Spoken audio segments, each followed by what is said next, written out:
Hey there, YouTubers!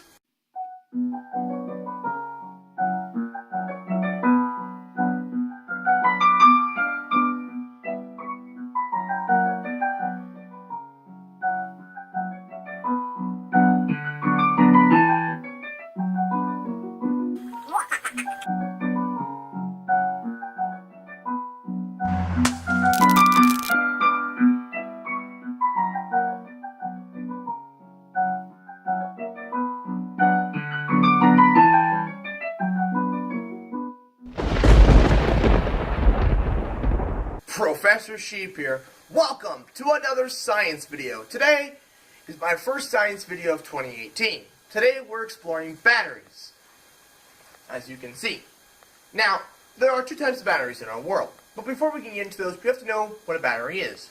Batteries can actually be found in nature. Many foods, specifically potatoes, lemons, oranges, grapefruits, even apples, are batteries. But how is this possible? Well, these foods contain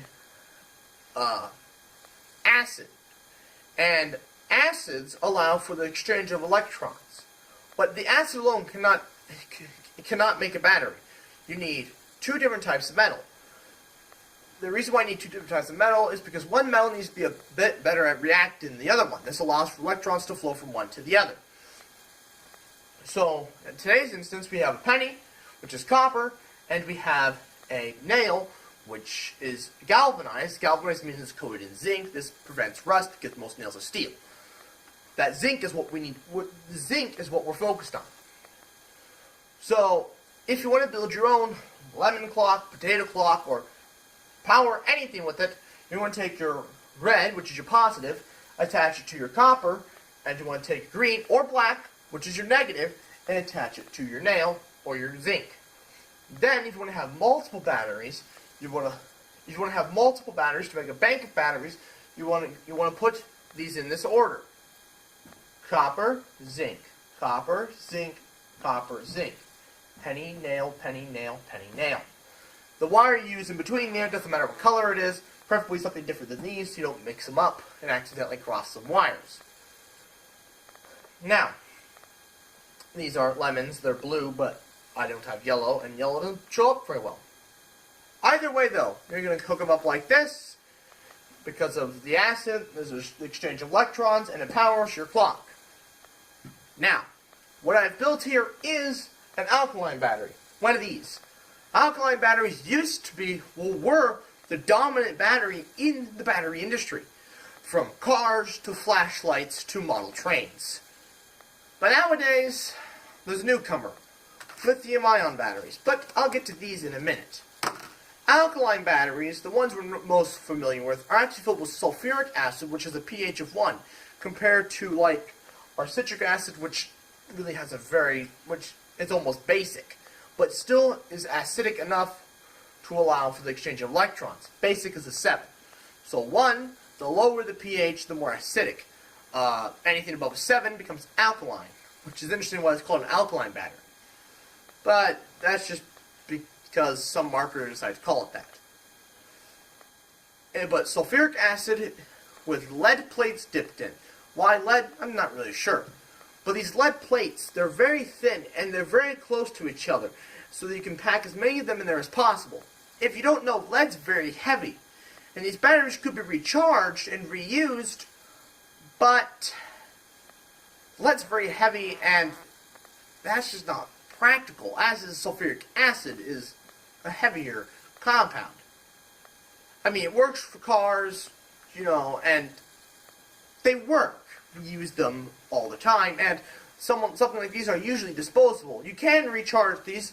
Link in the description below to a video where a guy tries to recharge one of these. Now, those plates I was talking about earlier, if they touch, they short out, and they explode.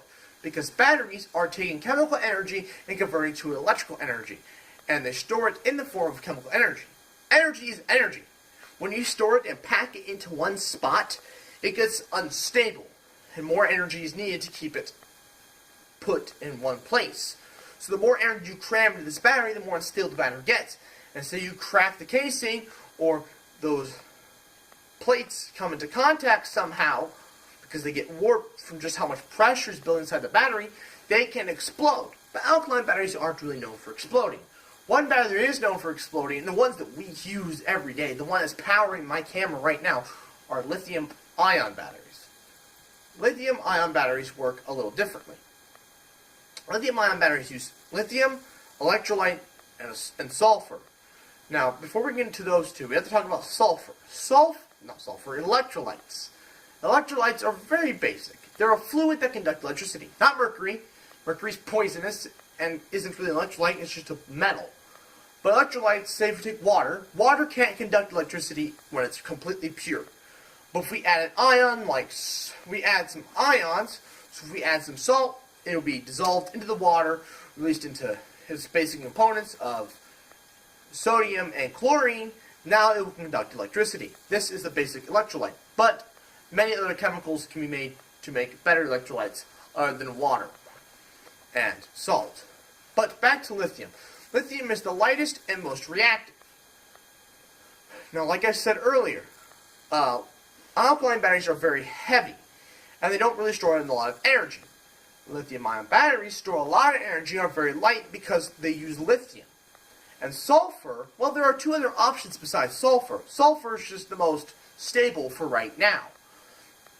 The other two options are oxygen and fluorine. Both are gases. Fluorine is the best option. It is light, like we need, and loves to grab electrons. But it's super unstable. And it's hard to mine because anything it bonds to, it stays bonded to it. It doesn't want to let go. So it's hard to isolate. Oxygen is in the air. We breathe it. We use it for respiration. Plants produce it. Oxygen is very abundant and is easy to get. They are working on lithium, what I'm going to call lithium air batteries, because they use oxygen, which is air, even though air is mostly nitrogen. Fun fact. But they're going to use oxygen, which is lighter. These batteries will be more powerful and lighter, which is what we need to power a world with lithium batteries. But, like I said, lithium batteries are unstable. Just watch this video. By the way, my friends in the video, we took a cell phone battery, pounded it against the concrete. I eventually took my basketball, pounded it with my basketball. And then I finally got to, well, I got to do this. Lithium-ion battery burning. Wow. That's something else. This kid keeps throwing the rear, huh? Dude, oh man. Dude, this is, hey, what are the odds this thing explodes in our face? Hey there, YouTubers. Professor Sheep here. Would you stop? Would you stop? I'm trying to film a video here. Hey.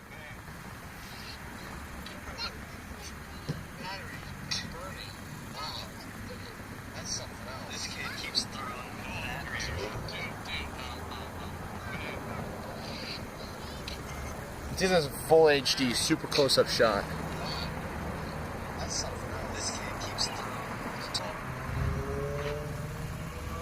This just proves the danger. Hey, you want to get a shot of me hitting this thing with my basketball?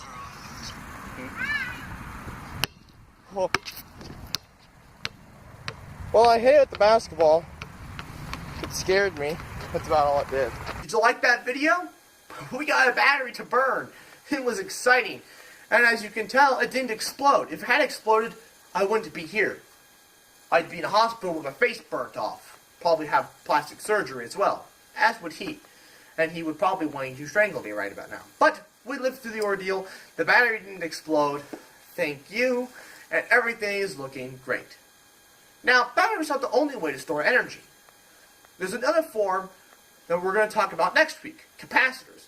Capacitors, unlike batteries, can charge very quickly but release all their energy all at once. Batteries charge slower but can release their energy over a long period of time, which makes them ideal. But capacitors, specifically supercapacitors, which are very experimental, but they are working on them, could be the future to how we power our world. Check this sneak peek video. I touched the nail. But before we can get to next week, I would like to thank you all for watching. Please like, comment, and share. New videos every Friday. Check last week's clip show for the top videos of 2017, linked in the description below, and good night.